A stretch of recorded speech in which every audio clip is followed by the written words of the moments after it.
Salam, hər vaxtınız xeyir dostlar. Son paylaşdığım tank videolarının altına artıq tank dövrünün bitdiyi və dron dövrünün başladığına dair çoxsaylı şərhlər yazıldı.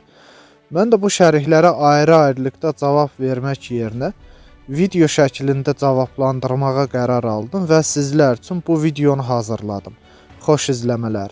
Öncə başlayaq hamını maraqlandıran sualdan: tankların dövrü bitdimi? Bunun cavabı xeyr. Tankların dövrü bitmədi və bundan sonra da tanklar yeni nəsil modelləri ilə var olmağa davam edəcək. Birincisi, tankların ləğv olunması fikri tamamilə səhvdir. Çünki tankların ləğv olunması müsbətə doğru heç nəyi dəyişmir. Deyək ki, tanklar ləğv olundu, bu halda nə dəyişəcək? Dronlar sadəcə tanklar mı vurur? Tanklardan başqa digər texnikalar da var. Zirehli personal daşıyıcılar, piyadaların döyüş maşınları, daşınan özü yeriyən artilleriya sistemləri, yaylım atəş sistemləri və digər döyüş vasitələri. Dronlar bunları da vurur. Ən əsası canlı qüvvəni vurur. Bu məntiqdən belə çıxır ki, döyüş meydanında iştirak edən bütün ordu birləşmələri ləğv olunsun. Niyə? Çünki dronlar bunları da vurur. Döyüş meydanında iştirak edən bütün ordu birləşmələri ləğv olunsun. Müharibə yalnız uzaqdan PUAlar, dronlar, uzaq vuran raketlər, hava hücumundan müdafiə sistemlər və təyyarələr vasitəsilə aparılsın. Təsəvvür edin, müharibə gedir, amma döyüş meydanında ordu yoxdur. Sizcə belə bir müharibə mümkündürmü? Bir çox insan artıq dron dövrünün olduğunu düşünür, amma bu əsla belə deyil. Dronların hökmranlığı uzun sürən deyil. Ən nəhayətində çarəsiz dərd yoxdur. Hərb sahəsində bu tarix boyu belə oldu. Yeni bir silah hazırlandı, çox keçmədi, ona qarşı müdafiə sistemi hazırlandı. Bu dronlara qarşı da belədir. Bir silah düşünün, saniyələr içində onlarla dronu məhv etməyə qadirdir, həm də çox ucuz qiymətə. Bu dronların qənimi olacaq lazer silahdır.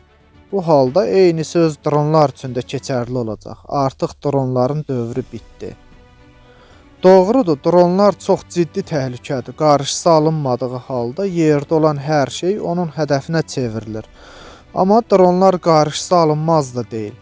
Dronların qarşısını almaq mümkündür. Rus-Ukrayna müharibəsində dronlara qarşı çarəsizliyin bir cavabı var: hazırlıqsız yaxalanma.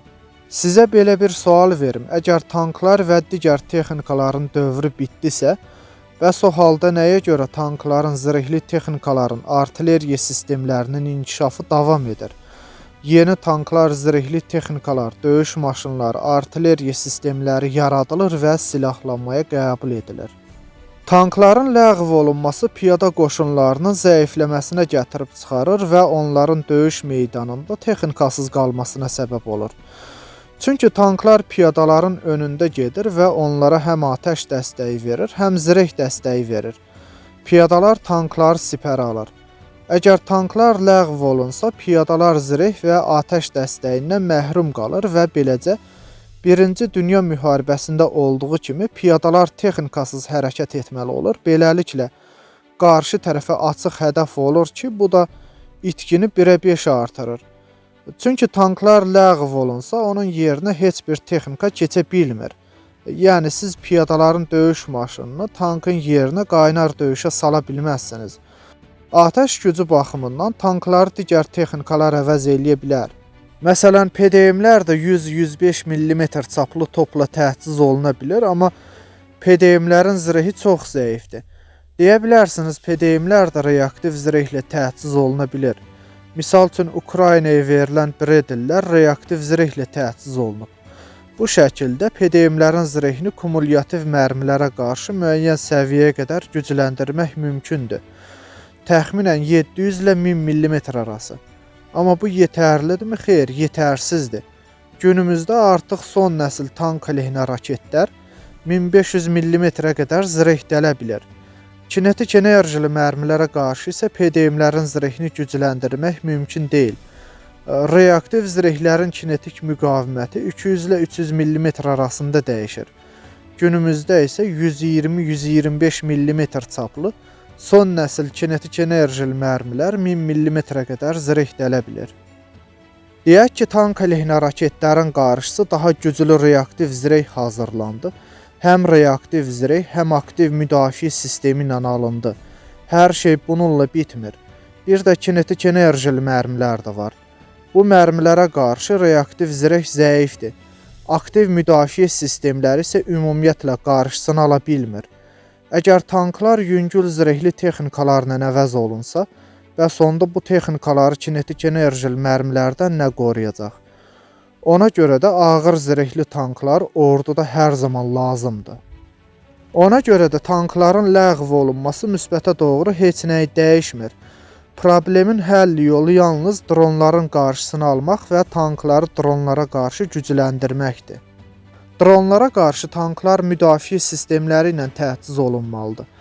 Bu müdafiə sistemi həm xüsusi dron əleyhinə elektron sistem ola bilər, həmçinin tanklar üçün dronları birbaşa atəş açıb vura bilən 12-7, 14-5 və 20 mm çaplı silah sistemi hazırlana bilər.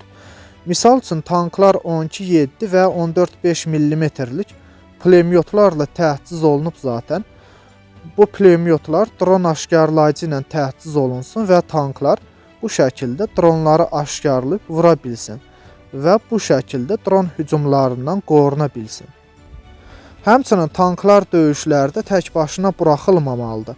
Özü yeriyən zenit topları, zenit raketləri, antidron sistemləri və həmçinin artıq lazer silahları da var.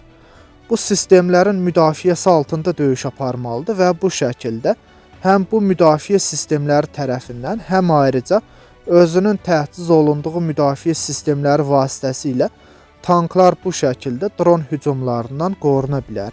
Tank əleyhinə raketlərə qarşı isə aktiv müdafiə sistemi və lazer xəbərdarlıq sistemi var.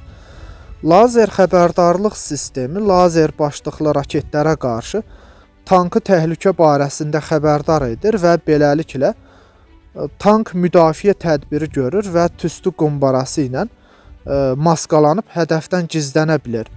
Həm dron əleyhinə sistemlər, həm tank əleyhinə raketlərdən müdafiə sistemləri, bütün bunlar tanklarda cəmləşməlidir və tanklar bu şəkildə həm dronlardan, həm tank əleyhinə raketlərdən qoruna bilər.